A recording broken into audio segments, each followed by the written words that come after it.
എല്ലാവർക്കും അല്ലിമുത്തു വ്ലോഗ്സിലേക്ക് സ്വാഗതം. ഇന്ന് നമ്മളൊരു കുട്ടി മോർണിംഗ് ഡേ ആണ് കാണുന്നത്. ഞങ്ങളുടെ ഈ മീററ്റിലെ ഒരു കുട്ടി മോർണിംഗ് എങ്ങനെയാണ് ഇന്നത്തെ ദിവസം. രാവിലെ ദോശമാവൊക്കെ പുളിച്ച് നല്ല അമ്മണിയായിട്ടിരിപ്പുണ്ട്. ഇന്നലെ സ്കൂളിൽ പോയി വീണിട്ട് കൈക്ക് വേദനയാണ്. അങ്ങനെ രാവിലെ ഇതേ മെഡിസിനൊക്കെ തേച്ച് കൊടുത്ത് അതിനെ ഒരുക്കി കഴിക്കാൻ ഇരുത്തിയിട്ടുണ്ട്. ഫുഡ് കഴിക്കുന്ന ശീലം വളരെ കുറവാണ്. ഭയങ്കര ബുദ്ധിമുട്ടാണ് ആളെ കഴിപ്പിക്കുന്നത്. അങ്ങനെ ബാൽക്കണിയിലിരുന്ന് ഞങ്ങൾ പതുക്കെ കാര്യമൊക്കെ പറഞ്ഞ് ഫുഡ് കഴിച്ചു. അവൾ പോയി കഴിഞ്ഞ് ഞങ്ങൾക്കുള്ള ദോശ ഉണ്ടാക്കി. അപ്പം എന്താ ഒരാൾ ഉണർന്നിങ്ങനെ വന്നിരിപ്പുണ്ട്. രാത്രി നന്നായിട്ട് ഇപ്പോൾ ഉറങ്ങുന്നുണ്ട്, അതുകൊണ്ട് എനിക്ക് വലിയ പ്രശ്നമില്ല. പിന്നെ ബ്രഷിങ് പരിപാടിയൊക്കെ പിന്നെ ആയിരുന്നു. അങ്ങനെ തലമുടിയൊക്കെ ഒന്ന് കെട്ടി. നമ്മളുടെ സെൽഫ് കെയർ രാവിലെ നമ്മളൊന്ന് നേരെയായാലും നമ്മുടെ ഡേ നേരെയാവും. നല്ല ഹെയർ ഫോൾ ഉണ്ട് കുഞ്ഞുണ്ടായതിന് ശേഷം. രാവിലെ ദോശയും ചമ്മന്തിയായിരുന്നു. അങ്ങനെ അതിനെയൊക്കെ കഴിച്ചു. കുറച്ച് വെള്ളം കുടിച്ചു. വെള്ളം കുടിക്കുന്നത് എനിക്ക് ഭയങ്കര കുറവാണ്, അതൊരു ബുദ്ധിമുട്ടാണ്. പിന്നെ ഞങ്ങളുടെ വീടിൻ്റെ തൊട്ട് താഴെ കാണുന്ന കാഴ്ചയാണ്. ഒരു അപ്പൂപ്പനും കൊച്ചുമോനുമാണ്. അവരെന്നും അവിടെ വന്നിരിക്കും. എന്താ കുഞ്ഞിനെ കളിപ്പിച്ച് അവരിങ്ങനെ ഇരിക്കും. നല്ല കുസൃതി പിടിച്ച കുട്ടിയാണ്. അതിനെ മേക്കലാണ് അപ്പൂപ്പൻ്റെ ജോലി. അത് കഴിഞ്ഞ് നമ്മുടെ ക്ലീനിങ് പരിപാടിയിലേക്ക് കഴിഞ്ഞു. മോളുള്ളത് കൊണ്ട് തന്നെ എല്ലാം വലിച്ച് വാരിയിട്ട് അങ്ങനെ ഇങ്ങനെ ഇടും. പിന്നെ ഇതൊക്കെ മടക്കാനുള്ള തുണിയായിരുന്നു. അങ്ങനെ എല്ലാം മടക്കി അവളുടെ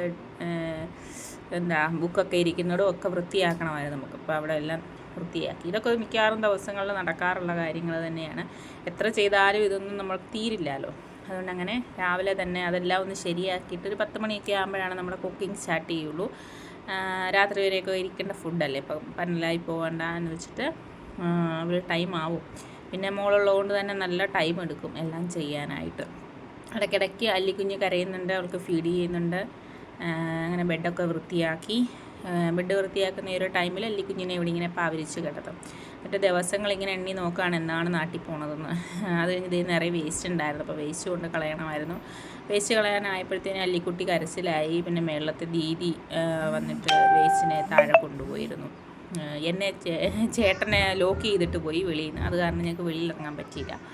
പിന്നെ വാഷ് ചെയ്തു. പിന്നെ മോൾക്ക് കൊടുത്തതിൻ്റെ ബാക്കി ഒരു ഫ്രൂട്ടിരുന്ന് കഴിച്ചു. ഇത് തേങ്ങ പൊട്ടിച്ചപ്പം തേങ്ങയിൽ കണ്ടതാണ്. ഇതിനിടയിൽ കൂടെ വഴക്കുണ്ടാക്കി. ഇത് എൻ്റെ തോളിൽ കയറിയിരിപ്പുണ്ട്. ഇത് നമ്മുടെ മുരിങ്ങയില തോരനാണ്. പിന്നെ തുണി വിരിച്ച് കഴിഞ്ഞപ്പോൾ ഇതിന് മഴ പെയ്തു, കുരങ്ങൻ വന്നു. പിന്നെ വേഗം പോയി ഞാൻ തുണി എടുത്തിഞ്ഞ് പോരുന്നു. അങ്ങനെ ജോലിയൊക്കെ കഴിഞ്ഞ് എല്ലായിടവും ക്ലീനാക്കി.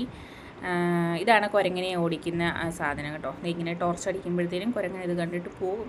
എല്ലാ കുരങ്ങനും പോകത്തില്ല, ചില കുരങ്ങൻ. പിന്നെ കുഞ്ഞിനെ കുളിപ്പിക്കാനായിട്ട് ദീദി വന്ന് കുളിപ്പിച്ചു. അതിനുശേഷം ഉച്ചയ്ക്ക് ഫുഡൊക്കെ കഴിച്ച് നമ്മൾ ഇരുന്നു. അപ്പോൾ ഇതാണൊരു കുഞ്ഞു ഡേ. വളരെ എല്ലാവർക്കും ഇഷ്ടമായി എന്ന് പ്രതീക്ഷിക്കുന്നു. ലൈക്ക് ചെയ്യുക, ഷെയർ ചെയ്യുക, സബ്സ്ക്രൈബ് ചെയ്യുക. ഓക്കേ.